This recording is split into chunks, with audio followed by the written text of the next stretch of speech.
It hasn't been the best first 2 weeks for gamblers trying to pick numbers against the spread. Let's try and work together and see if we can beat the books in week 3 on this episode of the Scho-Zone.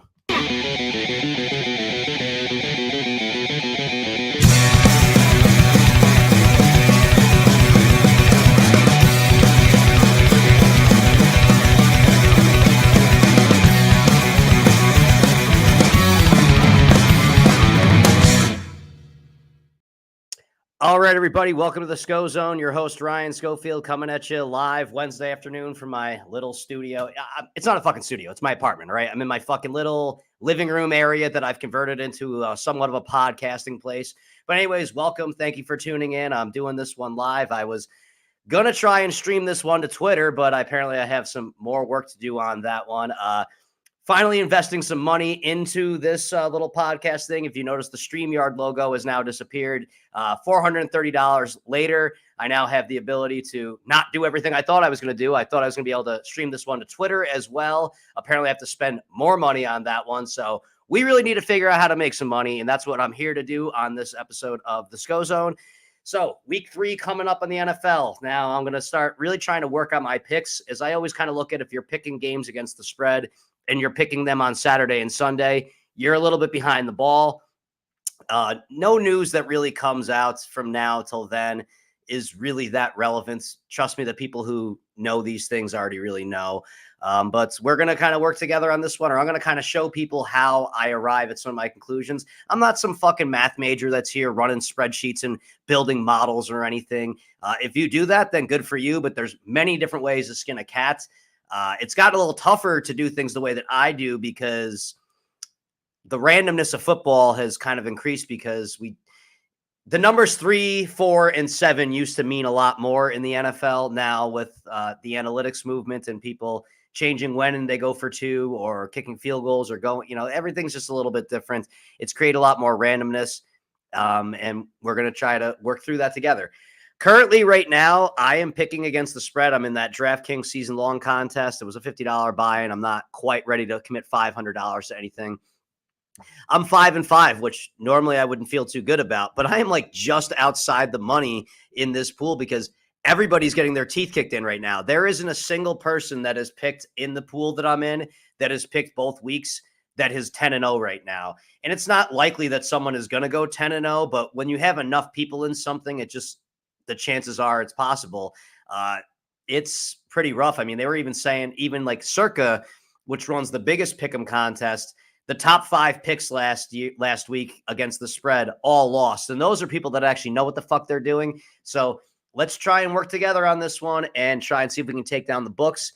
I am going to start this one off. So what I'm kind of doing here is I don't even have, this is a live look at it. May not be the greatest kind of content out here, but last week episode I kind of broke down quarterbacks. I had somebody jump in there and I actually found a pick that I kind of liked. So if we can work together on this one, maybe we can make a couple bucks and then I can put a better product out there for you. And then you guys can send me some money in return. How does that sound? We'll work that one out in the future. First game of the week is going to be the Thursday nighter. And we're going to have the New York Jets against the New England Patriots playing on Thursday night. Thursday night games are already awful, and I'm not no exception to that one. I really try my hardest not to bet any Thursday night games if I can, which is contradictory because last week was my biggest bet I made of the NFL season so far, which was the Bills on Thursday night against the Dolphins. Nice little victory there. That one wasn't as much. It's just the Dolphins just don't know how to play football against the Bills, and I'm not going to go down the Tua rabbit hole. I don't really like. As I start looking through things right now, I kind of like the Jets, or I kind of like the Patriots a little bit in this one. Or if I had to give an actual pick on this one right now, I'm leaning towards the under as I'm sitting at this right now. For the bottom line ticker, I'm using the numbers that I have in my DraftKings contest, but the number on that one's 6.5. I'm not, and by the way, 6.5 is kind of the new 7 in the sense of that you always wanted to.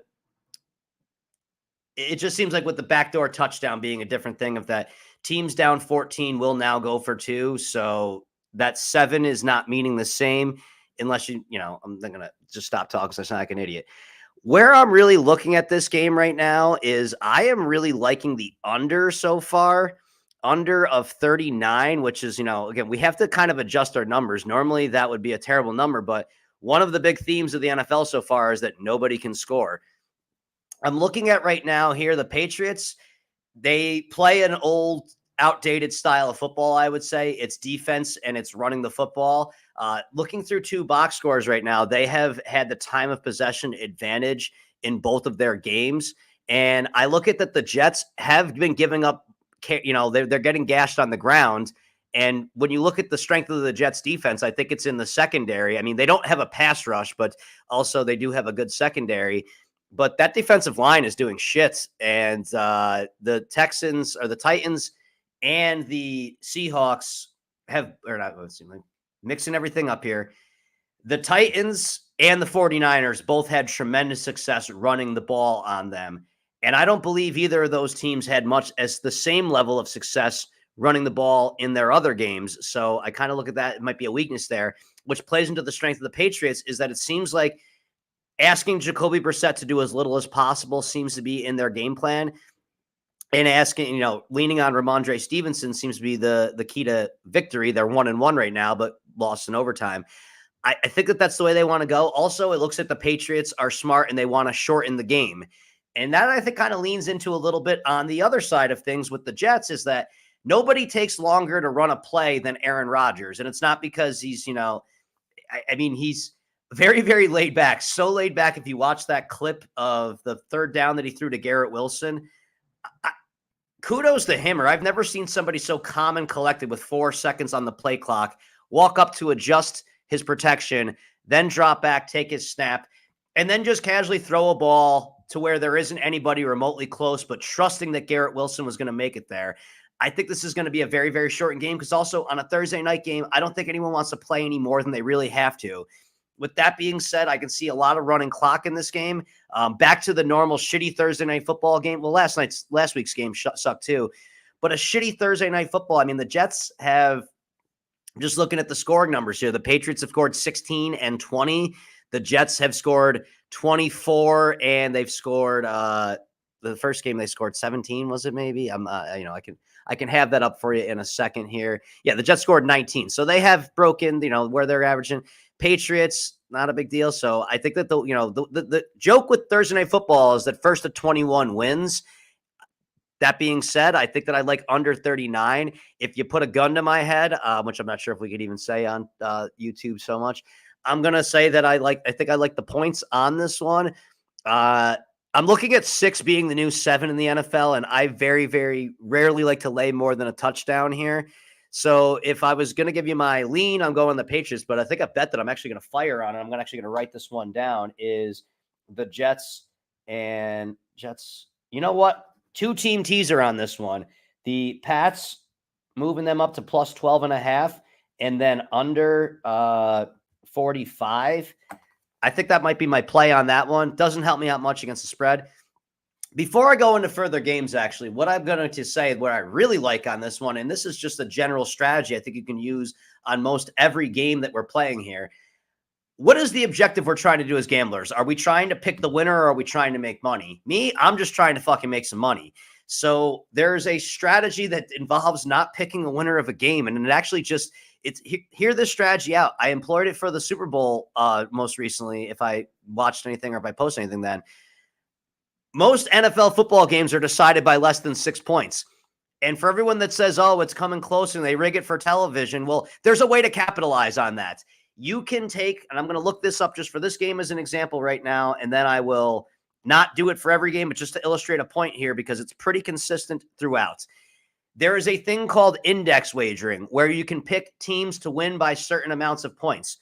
If you were to pick a team to win by 1 to 6 points, you get a pretty good plus money on that one. So let's go here. Yeah, this is compelling potting, but we're doing this live. So let's see. Scoring. Okay, let's see. Where do we go? So to score,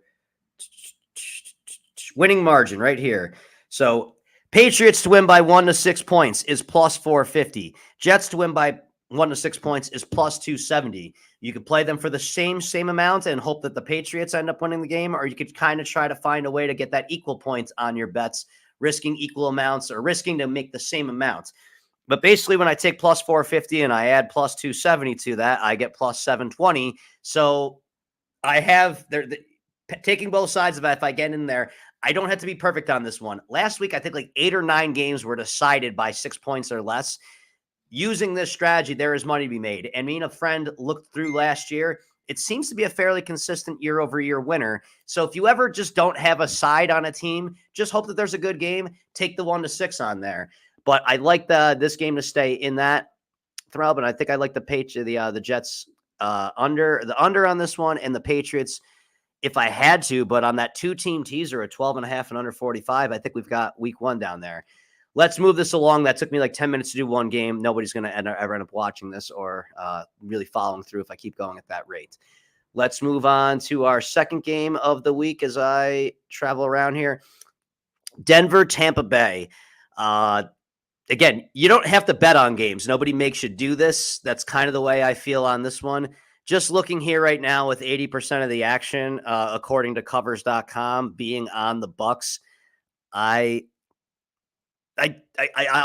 never bet on Bo Nix ever again. I made that mistake last week. Actually, I don't even like the idea of betting on Sean Payton with the way that he managed that game down the stretch there. As far as here's just the thing that frustrates me to no avail. In the fourth quarter, if you are down by 2 scores, I never think it's a good idea to kick a field goal to still go down 2 scores. I'm even going to think that goes worse if you haven't scored anything in the game yet, when in the circumstance that the Broncos found themselves in with 11 minutes and no points on the scoreboard, 4th and 6 from the 20-yard line, knowing you need 14 points to win the game, kicking a field goal, you're down 2 scores, you kick a field goal, you're still down 2 scores. I get the idea that they kicked the second field goal. Now they just needed a touchdown, but the clock is your enemy on this one. The Steelers now, they're not playing against you. They're playing against the clock a little more.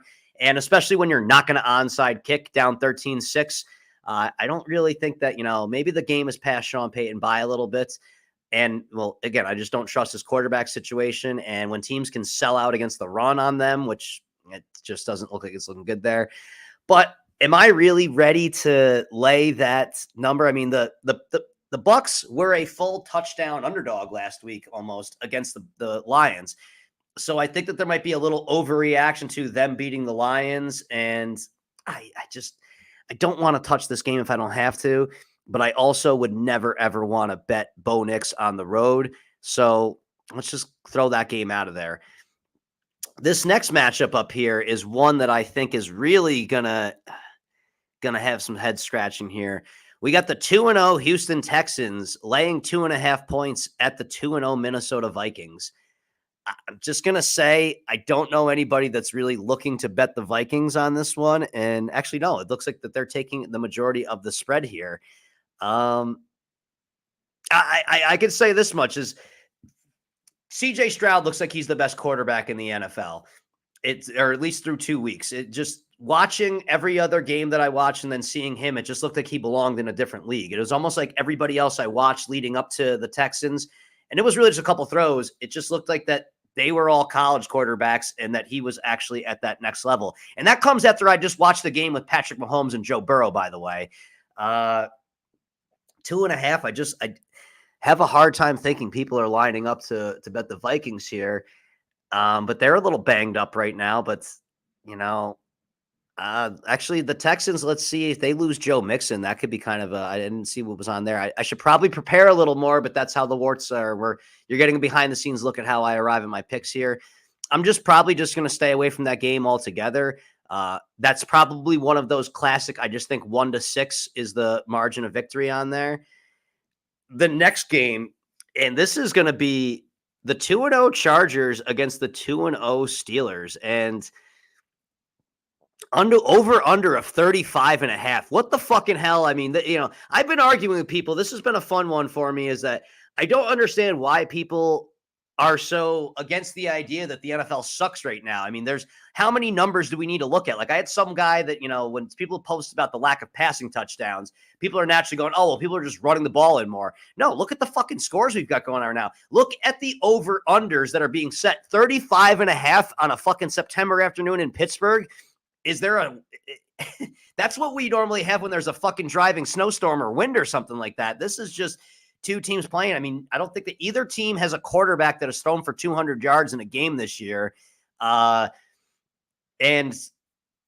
J.K. Dobbins, I mean, I just think that the way that the Chargers have been getting away with winning has been running the ball because they don't really have the weapons on the outside for Justin Herbert, which, again, I don't understand why everyone is – Justin Herbert looks like a great quarterback. I just wish I could see him playing like a great quarterback. It seems like whenever he has a good game or makes a good throw, it's like that's exactly why he does it. But then when he doesn't win football games, it's everything around him. Good quarterbacks don't need excuses made for them, I don't feel like. And I'm not saying he's a bad quarterback. I'm just saying he looks the part, but does he play the part necessarily? This is just probably one of the best coaching matchups I could see out there between Tomlin and Harbaugh. The Steelers, they run the ball well. This is the best. Najee Harris, I'm looking at, he finally starts falling forward.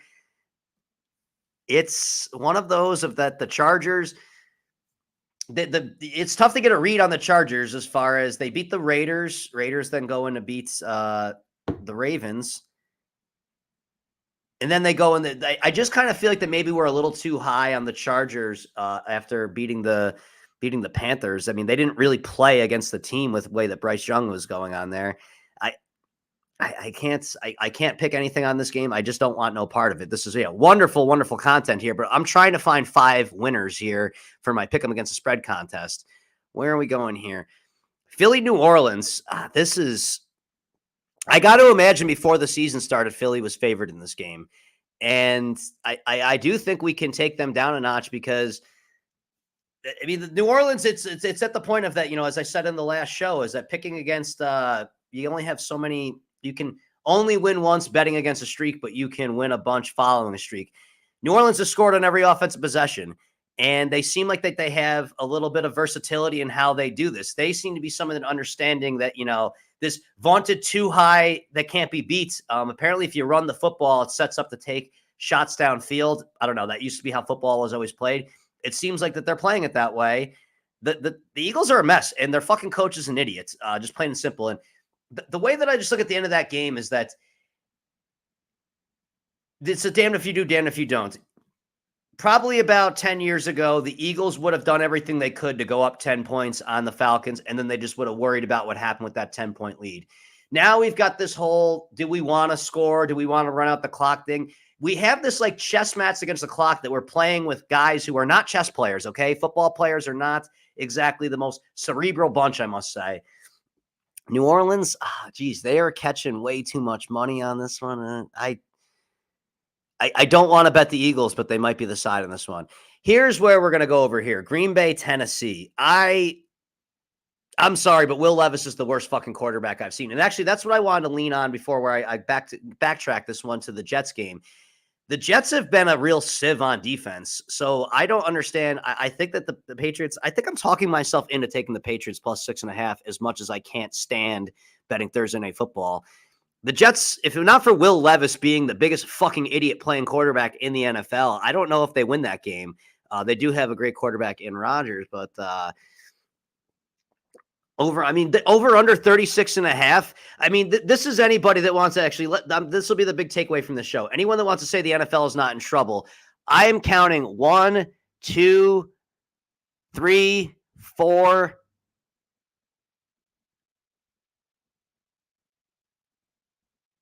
There are 4 games with an over-under set in the 30s on here.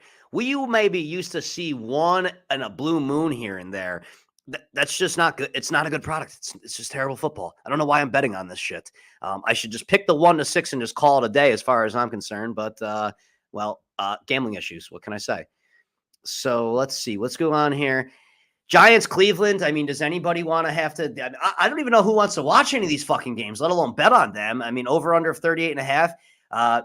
Do the Giants sign a field goal kicker this week? I wish that I had, that's on me that I happen to be somebody that lost money on the only team that has ever scored 3 touchdowns and not giving up a touchdown because they decided that having a reliable kicker going into the game was not exactly the best play. That's just awful. Nobody wants to bet anybody involved in that one. I mean, Deshaun Watson versus fucking, and people seem to want to bet on the Browns. 6 points in a game with an over-under of 38 is a lot of points. I mean, I think is that just another one of those I kind of call the teaser strategy? Is that what I'm going to do here? Look to take the points, maybe just 2-point teasers on teams that are getting I can tease the Giants up to 12 points and then the over-under up to 44.5. See, here's the thing is that teaser, the 6 points means a lot more when the total is lower. So I think I like that one. I should probably organize myself a little better too. We got somebody watching here. He's still in here. All right. Thank you for tuning in here. You've been going through one of the worst things. You know what really is one of the worst things is that as a St. Louis Cardinals fan, half of my wardrobe is St. Louis Cardinals stuff. In the background on here is St. Louis Cardinals stuff.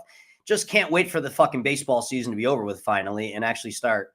Hopefully, the depressing part is the free agency that I've been looking up to and seeing all the players the Cardinals aren't going to sign and knowing that this cycle of bad baseball is probably going to go on for at least 5 years. But what I did kind of shift this over to, and where I will say, I have nothing on here. This is awful. Chicago at Indianapolis. That's just a terrible gambling game because, I actually think I'm going to like the Bears on this one. That's actually a pick I'm going to make here. The Colts can't stop the run to save their fucking lives. And that's going to make Caleb Williams look a lot better if he can actually hand the ball off with confidence and set him up in some good throwing and good down and distances to make some plays here. Indianapolis, if they can't stop the run, then I don't, they're going to set themselves up for some spots where Caleb might look better. I look at actually right now, this is where I'm going on the stock. The stock can't get any lower on the Bears unless they lose this game. And I just can't trust the Colts can't run the ball. And Anthony Richardson really can't. He might hit a couple home runs, but he is not going to consistently make drives. That's actually a play I'm going to lock in right now. I'm going to go with the Bears, and they are plus 1.5. What are they on my little contest here? I should probably go back to my little ticker. Bears plus 1.5. Fuck it. Let's go. Bears money line. I think I'm going with on right there. That's actually going to be one. I don't want anything to do with them. Bears 1.5 is where I'm going with that. You just can't count. You have a quarterback that completes 48% of his passes, and you have a running back that can't run the ball at all. And once the Texans, Joe Mixon had a really good first carry, and then it was kind of pedestrian from that point. And then it seemed like that they really couldn't run the ball, which is impressive when you can't run the ball effectively. And the quarterback on the other side is CJ Stroud. Let's go. Miami against Seattle. Seattle laying 4.5. I mean, do you want to take, I wasn't even sure if I'd want to take Tua in Seattle. Now it's Skylar Thompson making a start in Seattle, the 12th man. Although Seattle's they played at home, flew across the country. Oh yeah, that's actually another thing I would say for the Patriots. I'm liking more and more. Again, wonderful content I'm putting out there, but thank God I paid money to not have a logo in the corner. The Jets have this awful schedule to start off. 3 games in 11 days. They went to they played 2 road games, I believe, and now they're making their home debut, but they went all the way out to San Fran, back to in 11 days. Yeah, no, I think I like that one. No, we're talking to myself more. So we have locked in Pats. I'm actually on them now, plus 6.5, and the Bears plus 1.5. So we got 2 here. I'm not. The thing that just kills me is the Seahawks' bad offensive line. I can't back on that one. But if anybody knows how to navigate a bad offensive line, it's Geno Smith. This is why you take a guy who was a built backup or a failed starter because he played on some shitty teams. He was able to kind of persevere through that bad offensive line and lead a comeback to win against the Patriots. So I'm going to put a pin in that idea. Carolina at Vegas. I don't want to touch this game whatsoever. I think that now, based on the idea of, I said, you're buying as high as you possibly, or you're selling buying as low as you possibly can on the Bears right now. I feel like you can sell high on Vegas right now and also buy low on Carolina. Would I advise putting any money on that? Absolutely not. But Vegas is coming off winning as a 9.5-point underdog. The idea that you can go from being a 9.5-point underdog to being a 5.5-point favorites, Carolina could be that bad. But this is where I can say that, Carolina, Andy Dalton's not going to do anything great. But the difference between Andy Dalton and Bryce Young is that all of the little things Andy Dalton knows how to do. Andy Dalton is a professional quarterback that understands how to line his team up properly and get rid of the ball on time. The difference between Andy Dalton is that he has none of the physical abilities to get you over the top. And that's why he is who he is. But he's a perfect stopgap quarterback, which this is what's funny to me.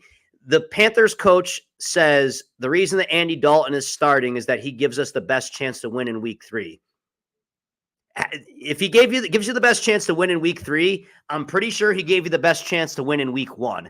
And he probably gave you the best chance to win most of last year, but it doesn't win. But with Bryce Young, you just know. And again, what would be wrong with this guy Bryce Young had all the poise in the world and all the command of the field in college. And I know he played with an all-star team in college. He has none of that in Carolina, partially because he has none of the infrastructure around him, but the game just looks too fast for him. It would not be the worst, idea for him to sit around. And I'll use a personal example in this one. Stefan, my boy, if you're watching on here, it is very, very difficult when I'm playing basketball with you guys for me somebody who does not play basketball regularly, to try to figure out ways to learn how to score in a live competition against a guy who is 6'3", and then also against a guy who just knows basketball. It causes me to be frustrated, and it takes me out of my game, and I apologize for Monday, and I plan on doing that in person as well, too. All right, let's go on here. So I kind of if you put a gun to my head, I'm taking Carolina in that game. But here's the thing. Nobody makes you bet any of this shit. So when you yell at sports books for being evil people, it's just that you're communicating with your own afflictions at that point. Nobody makes you bet anything. This is one that jumps out at me, and this is I'm already going to write this one down. I've got Dallas plus 1.5.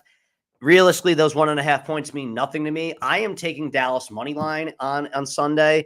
Here's an old thing. It works. It's held true through most of time, to be honest with you, is that I going way back, and this one is one I stole from one of the best betting shows out there, Beating the Book with Gil Alexander. He used to be known as the Betting Dork. He now works on the Visa network.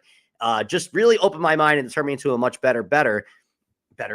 But in Cowboys games, and almost 80% of the time, at least this is when I first started hearing the stat, and it always held true.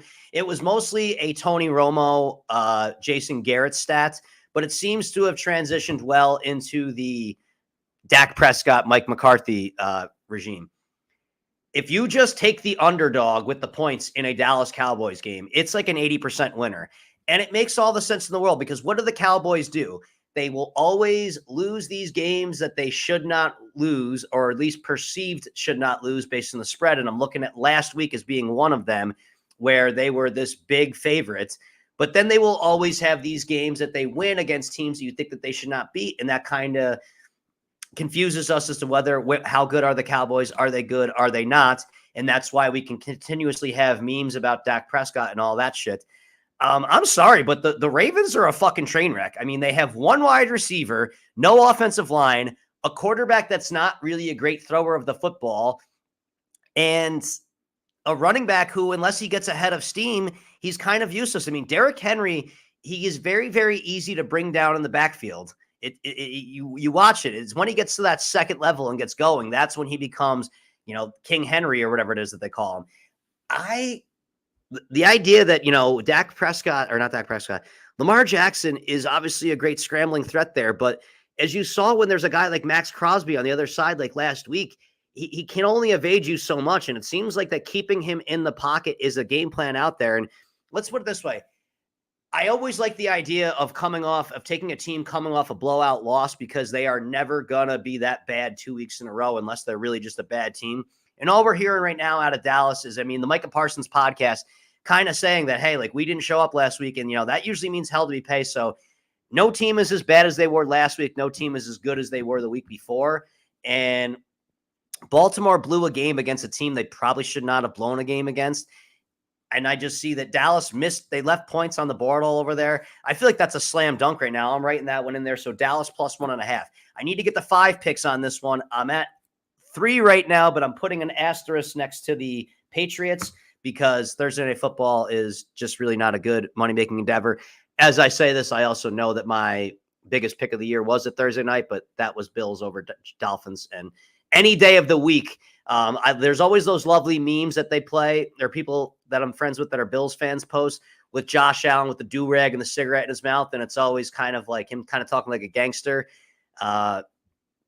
So I kind of look as that, yeah, I'll always tell any day of the week, I'll take Josh Allen over Tua. It doesn't matter. San Fran, LA. I mean, you got 2 things on this one is that, yes, Sean McVay typically does well against Kyle Shanahan, but Sean McVay usually has some semblance of a roster around him, and he has none of that right now.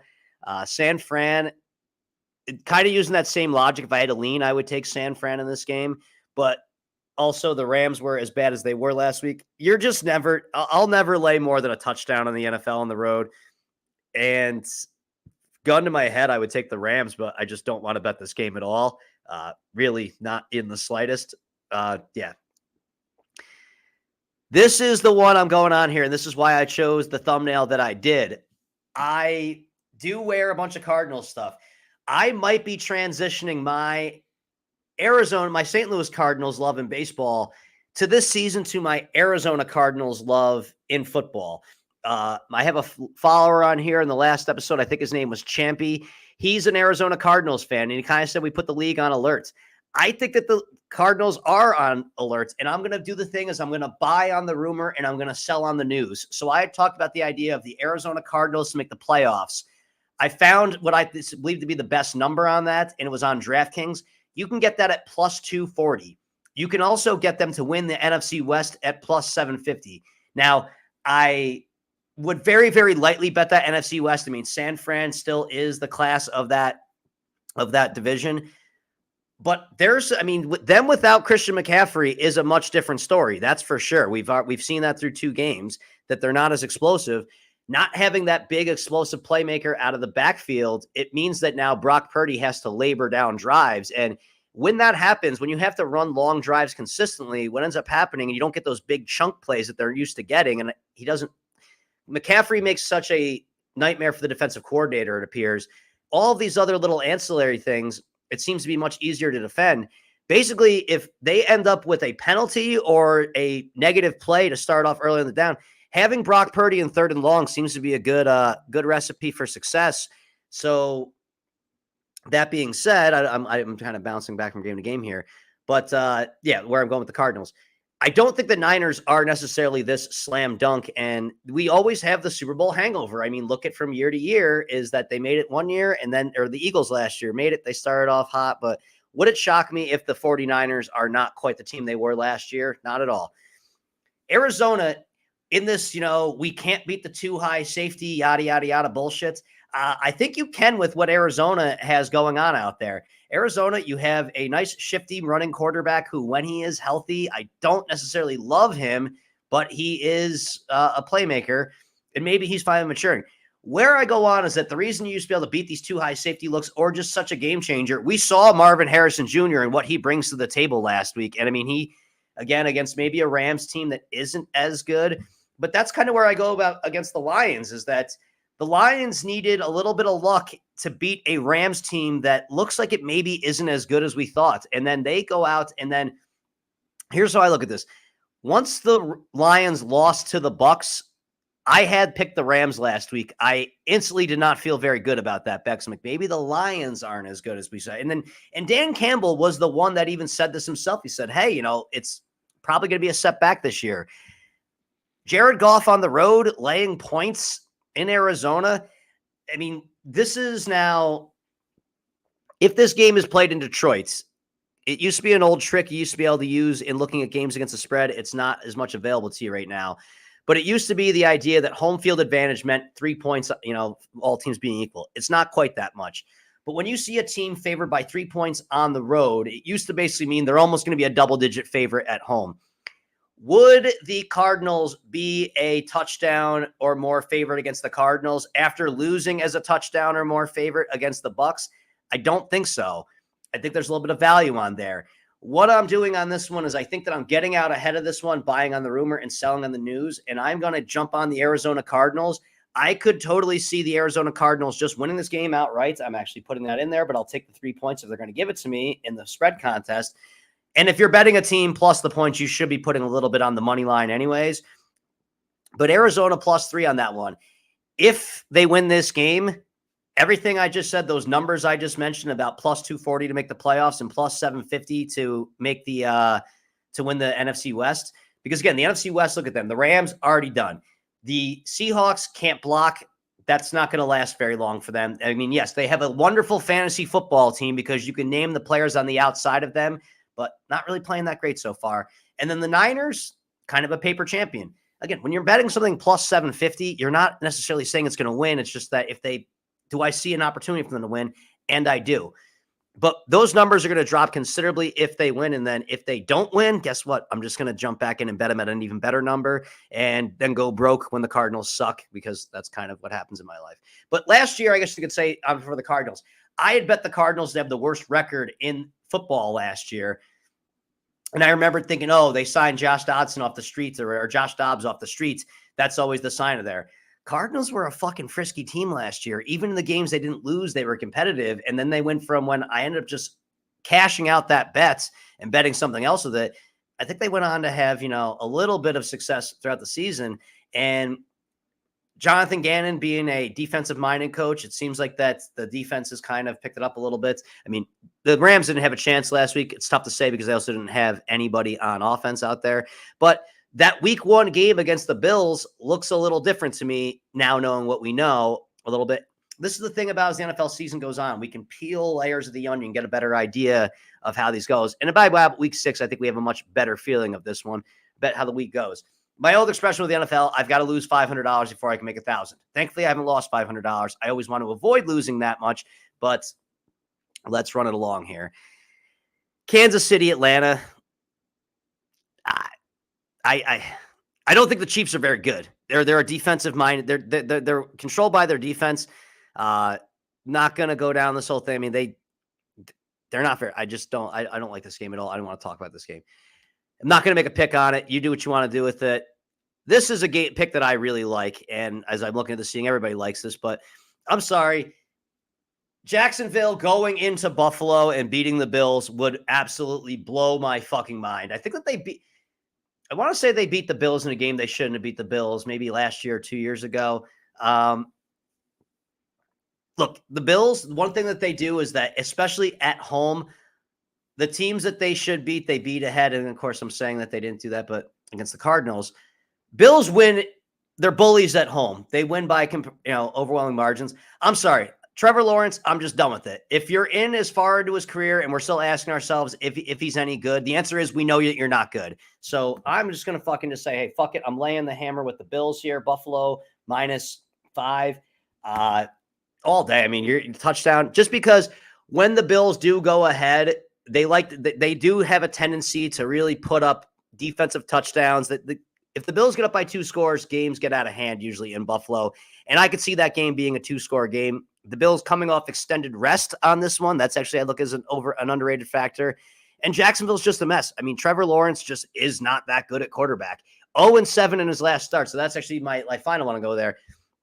If you can make a lot of money following a streak. You can only win once going against it. I'll keep assuming the Jaguars are going to lose games until they prove me wrong. I mean, yeah, they got a cover in week 1 by the hook against the Dolphins in a game they probably should have won. But bad teams find a way to lose games. Good teams find a way to win games. And I'll hammer Buffalo on that one. And then Washington, Cincinnati. I don't like the idea of ever laying more than a touchdown. I'm going to stay away from that game if I can help it. But I wouldn't be shocked if the Bengals win that one. This has been pretty much some garbage content here, but I did what I did, and I got some picks out of this one. So what I'm probably going to do is now I'm at the drawing board here. Here's what I'm looking at for my 5 picks this week. And then I'll probably come out and I'll post something on Friday, maybe to kind of finalize that and make this sound a little sexier. But we are looking at the Pats plus 6.5, Bears plus 1.5, Dallas plus 1.5, Arizona plus 3, Buffalo minus 5. I'm going to money line all of those underdogs as well, too. That's where I'm leaning at for right now. So I can say I did my part. I can justify the fact I spent some money to not have a fucking logo on here. So let's go, because 5-5, I'm still in the thick of this thing. I'm 1-5 a week from being really, really high up in the leaderboard there. So let's go. So anybody, if you have anything that you want to throw my way, any feedback, send me an email, drop me a comment, whatever you got to do, like, subscribe, share, all that good stuff. But I'm going to keep trying to be better for you. And then eventually, hopefully we keep building this thing up and down. So going to stop talking, ranting and raving like a lunatic. Everybody, thank you for tuning into the Scho-Zone.